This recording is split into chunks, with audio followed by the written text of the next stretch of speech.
If even a child like me can see the injustice, then why can't the adults? Those words, spoken by a trembling 10-year-old black boy in front of a silent courtroom, cut through the air sharper than any lawyer's argument. In that moment, the world stopped, because truth doesn't need age, wealth, or status to be heard. It only needs courage. As you listen to this story of a black mother and her son fighting against prejudice, ask yourself, how would you feel if justice depended on the voice of a child? Share your thoughts in the comments below. I'd love to hear your perspective. And no matter what challenges you're facing today, may your heart stay strong, and may you have a truly good day.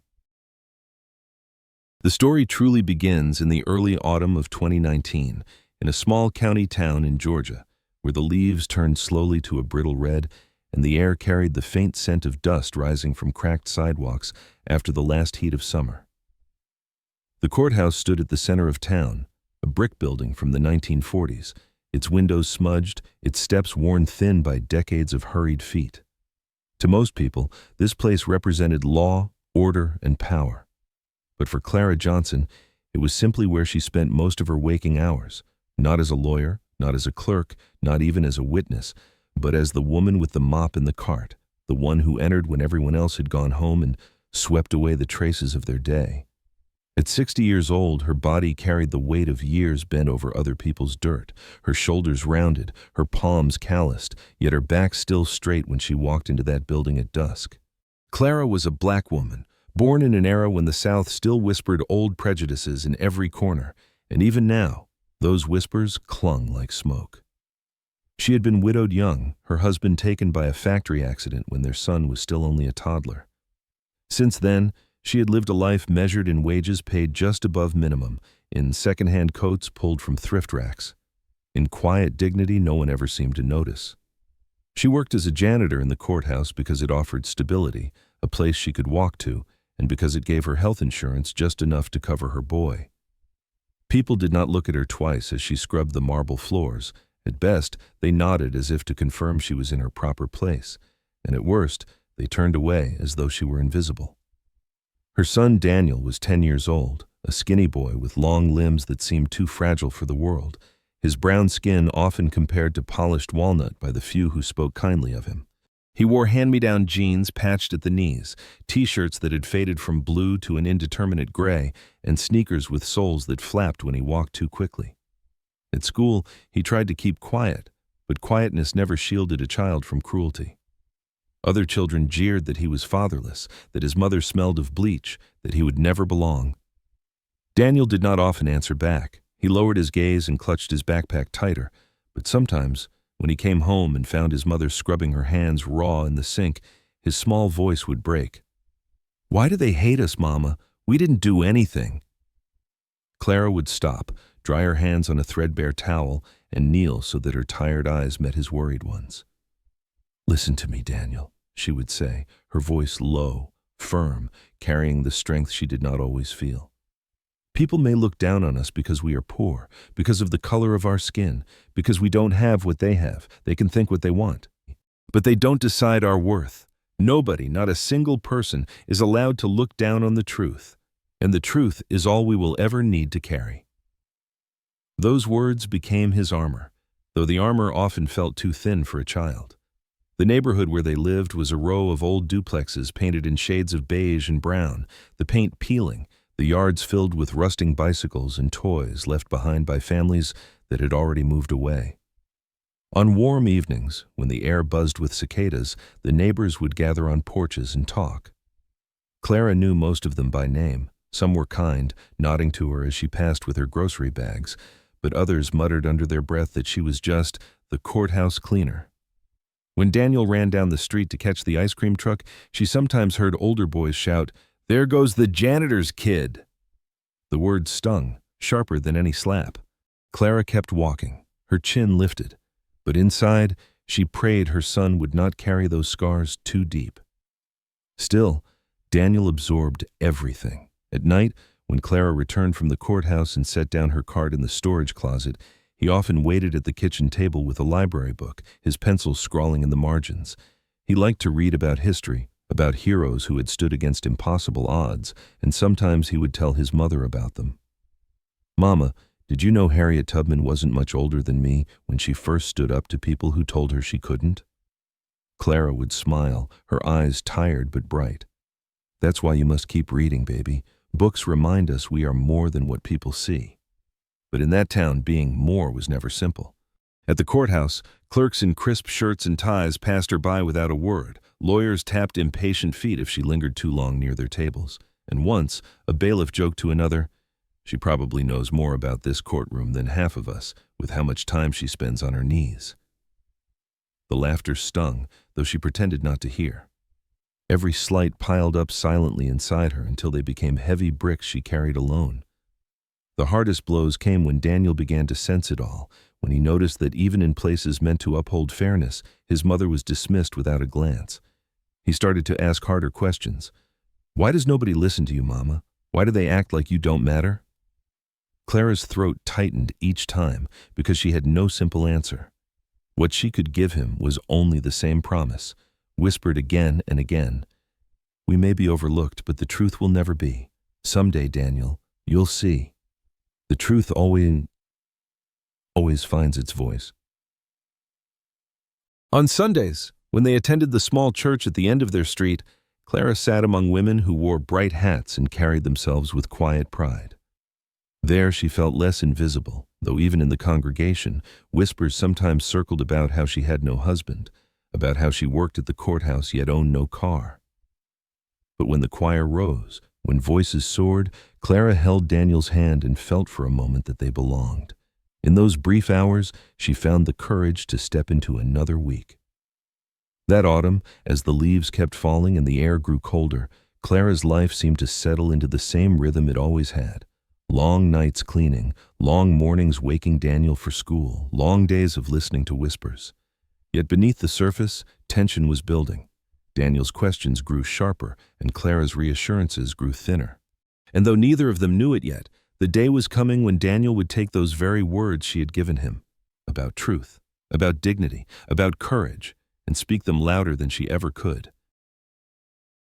By the time winter crept into Georgia that year, Clara Johnson's small duplex had already begun to betray its age in ways too obvious to ignore. The evenings grew colder, the rain heavier, and with each storm the roof above their heads leaked a little more, dripping into pans and bowls Daniel carefully placed beneath the stains spreading across the ceiling. What had once been a manageable inconvenience became a relentless enemy. Water soaking through plaster, mold rising like dark veins behind cabinets, pipes under the sink bursting with a cough of rust and foul-smelling water. The apartment was not just failing, it was collapsing around them. Clara did what she had always been taught to do. She documented, patiently and carefully, as though each photograph and each handwritten note might someday matter. On her old phone, its screen cracked at the corner. She snapped pictures of the mold that crept along the bathroom tiles, of the stains that blossomed on the walls like bruises. She typed emails late at night, the words clumsy on the tiny keypad, explaining that she had already mopped the water 3 times, that the leak grew worse with every rain. She filled out complaint forms, sent letters by mail, even kept a spiral notebook on the kitchen counter where she wrote down the dates and times she called the landlord's office. The landlord was Gregory Hale, a man in his late 50s with a thick middle, pale skin flushed with the easy arrogance of one who had never been made to kneel. He wore his wealth in the shine of his polished loafers and the stiffness of his shirts, often rolled up at the sleeves as though to prove he worked harder than he did. His hair was thinning, combed carefully across his scalp, and his eyes, sharp and pale, held the calculating gaze of someone who valued property more than people. Gregory had a reputation in town. He smiled at church fundraisers, but in private he was known for the quiet cruelty of his remarks, the way he dismissed tenants with a flick of his hand if they were too poor, too black, or too old to matter in his eyes. When Clara first called him, her voice steady but respectful, he listened only long enough to interrupt. "Mrs. Johnson, you people are always complaining," he said, his tone thick with disdain. "If you didn't want leaks, you should have taken better care of the place. That bathroom didn't break itself." Clara bit her tongue, swallowing the anger that burned in her chest. She knew men like Gregory thrived on intimidation. She repeated calmly that she had reported the issue as soon as it began, that the damage was worsening. His laughter came sharp over the line. You should be grateful you even have a roof. Women like you should know their place. Wherever you live, you just end up ruining it. The words lodged deep, reopening old wounds. Clara had heard them before, from neighbors who looked down at her work uniform, from clerks at the courthouse who muttered as she passed. Now, hearing them from the man who held her home in his ledger, she felt the weight of every prejudice pressed into one sentence. She ended the call with trembling hands, her breath shallow, her son watching from the kitchen doorway, eyes wide. Daniel didn't need her to explain. He had heard enough. Days turned into weeks, and still nothing changed. The mold spread faster than Clara could scrub it away with vinegar and soap. At night, Daniel coughed into his pillow, his chest rattling with dampness. Rainstorms left puddles across the floor, and the smell of mildew clung to their clothes. Clara's emails went unanswered. When she called again, Gregory's secretary hung up before she finished her first sentence. Finally, she decided she could not let it pass. She printed her photos at the local pharmacy, attached copies of her letters, and mailed them with a formal complaint to the city's housing department. It was a bold move for someone like Clara, who had always tried to keep her head down, but she knew that if she stayed silent, the apartment would consume them. She dropped the envelope into the mailbox with Daniel by her side, her hands shaking. Daniel squeezed her fingers and whispered, "We're telling the truth, Mama. They have to listen now." But Gregory Hale did not intend to listen. He received notice of Clara's complaint before the city could even respond, and his pride flared at the audacity. To him, this was not about a leaky pipe. It was about control. He had built his little empire on the assumption that tenants like Clara Poor, black, widowed, without lawyers, would never challenge him, and now she had dared to leave a mark on his record. 2 weeks later, a folded piece of paper appeared on Clara's door. Daniel found it first when he came home from school, the bold black letters of "Notice of Eviction" glaring at him. He froze, the paper crumpling in his hand as though it burned. When Clara returned from her shift at the courthouse, he handed it to her silently, his eyes shining with fear.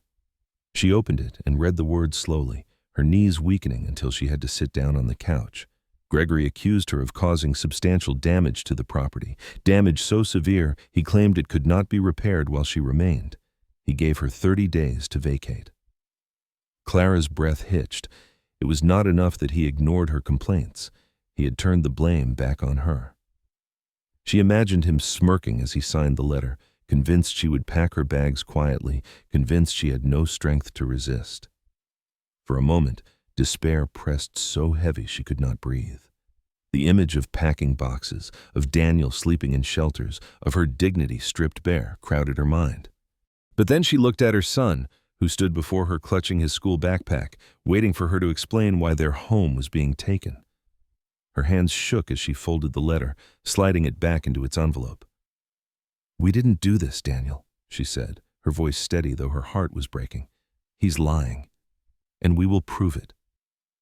Daniel nodded, his young face hardened in a way that made him look older than 10. He whispered back the words she had given him so many times before. "Nobody is allowed to look down on the truth." That night, Clara gathered her photos, her notebook, her printed emails, and laid them out on the kitchen table. She worked in silence, her lips pressed tight, her son beside her helping to sort the papers by date. Rain tapped against the window, water dripping into the pan beneath the ceiling crack. Outside, the world carried on indifferent. But inside that cramped kitchen, under the dim yellow light, a mother and her child prepared to fight not just for a home, but for their dignity in a town that had always tried to deny them both. The morning of the hearing arrived heavy with rain clouds, the courthouse steps slick with water that glistened under the dim light of an overcast sky. Clara walked slowly up those steps, her coat pulled tight against the cold, her hand gripping the worn envelope that held her photographs and notes. Daniel walked beside her, his backpack hanging loosely over one shoulder, his small face drawn into a seriousness that did not belong to a child his age. The great wooden doors creaked as they entered, and the sterile brightness of the courthouse swallowed them whole, its marble floors echoing with every nervous step. Inside, the courtroom was already alive with murmurs, tenants waiting for their own hearings sitting on benches along the back wall, clerks shuffling papers at their desks, and a reporter hunched over a notepad near the corner. Clara led Daniel to the defense table, her body rigid with tension, her hands damp and unsteady. She lowered herself into the chair, setting the envelope down, and folded her fingers tightly in her lap. Daniel sat quietly next to her, his notebook tucked under his arm, his eyes darting nervously across the unfamiliar faces staring back at them. When Judge Margaret Harlan entered, the room rose in unison, the scrape of benches and shuffle of shoes briefly drowning out the rain pattering against the windows. The judge was a woman of 58, her black robe hanging heavily from broad shoulders, her dark eyes sharp beneath silver streaks of hair. Known in town for her firm sense of order and the low register of her voice, she carried herself with an authority that silenced even whispers. Settling into her seat, she glanced down at the docket and called out, "Hale versus Johnson." Then she looked toward the defense table and spoke clearly. "Is representation for the defendant present?" Clara felt the weight of the question like a stone in her chest. She opened her mouth to speak, but nothing came.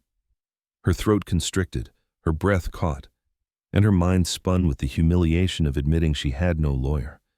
The public defender assigned to her case had called the night before, rushed and apologetic, to say he would not be attending too many cases, too little time.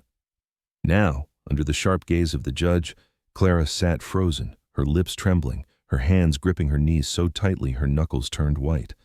The silence stretched unbearably. The judge frowned, shifting slightly in her chair, repeating the question. "Mrs. Johnson, do you have no counsel today?"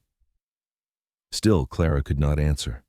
The shame was too thick, pressing down on her until she could not lift her head.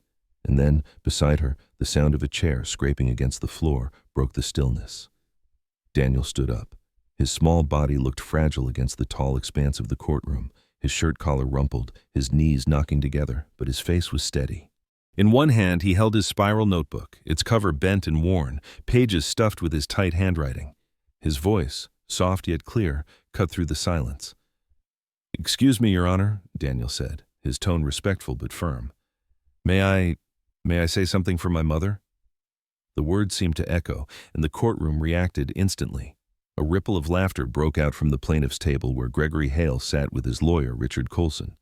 Coulson, a balding man in his late 40s wearing a crisp navy suit and a smirk carved into his thin face, leaned back in his chair and let out a mocking chuckle. He rose halfway, addressing the judge with exaggerated disbelief. "Your Honor, surely this is a joke. Are we truly allowing a child to conduct a defense? What's next? Finger painting the evidence?" A few in the gallery snickered, their voices dripping with disdain. Someone muttered loud enough to be heard, "Poor folks bringing their kids to fight for them now." Another voice whispered, "Mother and son both think they're smarter than they are." Clara's face flushed hot, her chest burning with humiliation, but Daniel did not sit down. He clutched his notebook tighter, his jaw set, and his wide eyes never left the judge. The boy who had been mocked by classmates for being fatherless and poor now stood in front of strangers, refusing to shrink. Judge Harlan raised her hand, silencing the murmurs. She studied Daniel for a long moment, her sharp eyes narrowing as if measuring the weight of his courage against the absurdity of the situation. "Son," she said evenly, "this is a court of law. You are not a lawyer, and you cannot represent your mother." Daniel nodded quickly, swallowing hard. His voice came again, firmer this time. "I know I'm not a lawyer, Your Honor. I don't want to be. I just want to tell the truth about what happened to us. Please, just let me speak. That's all." The room shifted, the laughter dying into uncertain silence. The boy's voice was not mocking, not dramatic, but it carried the raw steadiness of someone who had practiced his words in the quiet of long nights. Clara's heart clenched with both fear and pride as she watched him stand there, small and trembling, yet refusing to be silenced. She wanted to pull him back, to shield him from the cruel stares, but she knew she could not. He was speaking not just for himself, but for her. For them both. The judge leaned back in her chair, folding her hands thoughtfully on the bench. Her face betrayed no amusement now, only consideration. Around the room, whispers faltered, replaced by uneasy quiet. After a pause that seemed to stretch an eternity, Judge Harlan nodded once. "Very well," she said. "You may speak as a witness. You may not act as counsel, but I will allow you to share what you have prepared. Present your notebook." Coulson shook his head, muttering loudly, A spectacle, nothing more. But Gregory leaned back with a smirk, confident that nothing a 10-year-old could say would matter. Still, all eyes followed Daniel as he took a small step forward, his sneakers squeaking against the polished tile. His thin frame was dwarfed by the vastness of the courtroom, yet in his hands, the battered notebook looked like a shield. Clara watched with tears brimming in her eyes, her breath shallow. For the first time since the eviction notice, she felt the faintest stirrings of hope. Daniel stood tall in the center of the room, his voice stronger now, rising above the silence that had settled after the mockery. "Thank you, Your Honor," he said, his tone steady. "I only want to share what my mother did, and what Mr. Hale didn't. It's all written here, every date, every picture, every word she tried to send. Please, let me tell it." And in that moment, the cruel laughter ceased, replaced by the undeniable truth of a child's courage. The silence in the courtroom after Daniel's request was heavy, almost suffocating, as though the walls themselves were waiting to hear what the boy would say. He stood in the center of the room, notebook in hand, his small voice steady now, though his body trembled. He opened the worn pages and began to read, each word spoken with the careful clarity of a child who knew the weight of being heard for the first time. "On March 12th, he said, "my mother emailed Mr. Hale's office about the mold in our bathroom. She sent photographs. No one came." He flipped to another page, his hand shaking slightly but his eyes unwavering. "On March 20th, the roof leaked again after the rain. We called the number listed on the lease. Nobody answered. On March 27th, we found a notice on our door saying we were being evicted for damage, but that damage was there before. We told them, we showed them, and we never got the 7 days the law says we should." The boy's words fell into the courtroom with unexpected weight, his recitation of dates and details sharper than any polished speech from an adult. Clara sat frozen at the defense table, her heart pounding so hard she thought she might faint. At first her hands trembled, clutching the edge of the wooden bench as though to anchor herself. But as Daniel spoke, his voice growing steadier with each line, something inside her shifted. She remembered the long nights writing in her spiral notebook, the photographs she had taken despite the embarrassment of showing strangers the stains on her walls, the moments she feared her efforts would vanish into silence. Now, hearing her son recite them as evidence, she felt her fear give way to strength. Slowly, she reached into her bag and pulled out her notebook, her fingers tight around its worn cover. At the plaintiff's table, Richard Colson rose, his lips curled into a sneer. "Your Honor," he said, his voice dripping with condescension, "this is outrageous. Are we really giving weight to the words of a child? He is 10 years old. He cannot possibly understand the complexities of housing law. This is nothing but a distraction from the fact that the tenant neglected the property." His words carried smug confidence, and Gregory Hale sat beside him nodding, a smirk spread across his ruddy face as though victory were still inevitable. Judge Harlan's hand lifted sharply. "Mr. Coulson," she said, her tone firm, "you will sit down. The court will review evidence regardless of who presents it." Her gaze shifted back to Daniel, then to Clara, who now held her own notebook tightly. Clara's breath caught, but she rose from her chair, her body trembling as she walked forward, and she placed the notebook gently on the edge of the bench. For the first time, her voice carried across the room. "These are my notes, Your Honor. Every call, every photo, every unanswered message. My son isn't making this up. He's repeating what I've lived."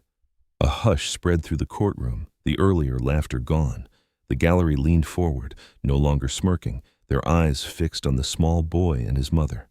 Judge Harlan opened the notebook, her eyes scanning the careful handwriting, the dates aligned with the very ones Daniel had spoken. The truth was laid bare, not as drama, but as quiet, persistent record-keeping by a woman too long ignored. The judge's face betrayed no emotion, but the stillness in her posture spoke volumes. Gregory Hale shifted uncomfortably, his earlier smirk faltering. He leaned toward Coulson, whispering harshly, but his lawyer's face had gone pale. Coulson stood again, desperate to recover. "Your Honor, surely we cannot allow this spectacle to sway the court. Tenants often exaggerate, and this woman is clearly trying to manipulate the system. Look at them. Poor, uneducated, clinging to scraps of paper as though they mean anything." His voice rose with frustration, but the courtroom no longer laughed. Instead, gasps and murmurs of disapproval rippled through the gallery. Clara straightened, her chin lifting, her eyes locking onto Gregory Hale for the first time since the ordeal began. Her voice, though soft, carried an iron edge. "You can laugh at me because I'm old. You can dismiss me because I'm black. You can mock me because I'm poor. But you will not take the truth away from me." She drew a breath, her chest rising. "You may despise me, Mr. Hale, but justice does not belong to you." The words rang out, and for a moment the entire courtroom was utterly silent. Then Judge Harlan closed the notebook, her expression grave, and looked directly at the plaintiff's table. "This evidence is consistent and documented. The court will consider it." She turned back to Clara and Daniel, her eyes softer now, though her tone remained formal. "You were right to bring this forward." The atmosphere in the courtroom had shifted entirely, no longer filled with mockery and dismissal. It was now heavy with attention, the eyes of every spectator fixed on the mother and her son. The truth, long buried beneath scorn and prejudice, had finally broken through, undeniable and immovable. Clara returned to her seat, Daniel sliding back beside her, his small hand slipping into hers. For the first time in years, she sat not bowed under shame, but upright with dignity, ready to face what came next. The courtroom held its breath after Clara's words, the silence stretching long and taut, every eye fixed on the judge. Judge Margaret Harlan adjusted her glasses, her gaze sweeping across the evidence once more, her face a mask of calm authority, though her eyes betrayed a flicker of recognition at the persistence of truth laid bare. Slowly, she lifted her gavel, the weight of the moment pressing down upon every person in the room. Her voice rang steady, unyielding, as she delivered her ruling. "This court finds insufficient grounds to support the claim of tenant-caused damage," she said firmly. "The eviction notice filed by Mr. Hale is hereby dismissed. Mrs. Johnson and her son retain the right to remain in their residence until the lease expires." The final crack of the gavel echoed like thunder across the silent chamber, shattering months of fear in a single sound. For a moment, Gregory Hale sat motionless, his smirk erased, his face flushed red with the humiliation of defeat. His lawyer, Coulson, shifted uncomfortably in his chair, gathering his papers quickly, as though hoping to flee before the sting of failure clung to him any further. They offered no protest, no words of rebuttal, only silence. The arrogance drained from their postures as they prepared to leave. For men who had believed wealth and status gave them control over every outcome, the loss cut deeper than words could show. Then, from the benches, came the soft sound of hands clapping. First hesitant, then growing louder, the scattered applause filled the courtroom, rising into a wave of support. A woman dabbed at her eyes with a handkerchief, whispering, "God bless them." A man near the back let out a quiet whistle of admiration. Even the reporter, who had scribbled notes in silence, paused long enough to raise her head and meet Clara's gaze with a nod of respect. Clara could not hold back her tears. They came hot and unrelenting, falling freely down her cheeks as she covered her face with trembling hands. For years she had carried herself quietly, invisibly, too often bowed beneath the weight of prejudice, too often overlooked as nothing more than the woman who cleaned.